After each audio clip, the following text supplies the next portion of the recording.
Let's talk about the Great Purge, the centerpiece of every anti-Stalin argument you've ever heard. A paranoid dictator randomly murdered his best generals and millions of innocents for no reason. The story is neat, satisfying, and detached from reality. Let's dismantle it. First question: was there an actual threat? The Soviet Union in the 1930s was crawling with foreign intelligence.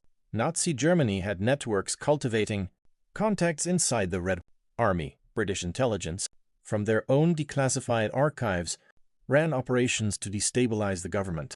This is not Soviet propaganda. This is confirmed by Western sources. The idea that Stalin hallucinated a conspiracy is historically illiterate. There was a real documented threat to the workers' state. Second question: were the purges random mass murder? No. They targeted a bureaucratic class that had grown corrupt under the new economic policy. People obstructing industrialization and sabotaging grain procurement, some connected to opposition circles that had plotted against the leadership. Mistakes were made. Innocents were caught. Nobody denies this, but calling it a madman killing for pleasure is a deliberate lie. Third question: did the purges work? Yes, they cleared out a corrupt bureaucracy and opened the way for young, working-class commanders like Zhukov and Rokossovsky to rise fast. These new officers were loyal, capable, modern.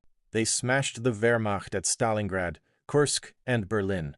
If Stalin hadn't acted in 1937, the Soviet Union would have collapsed from internal rot before the first German tank crossed the border.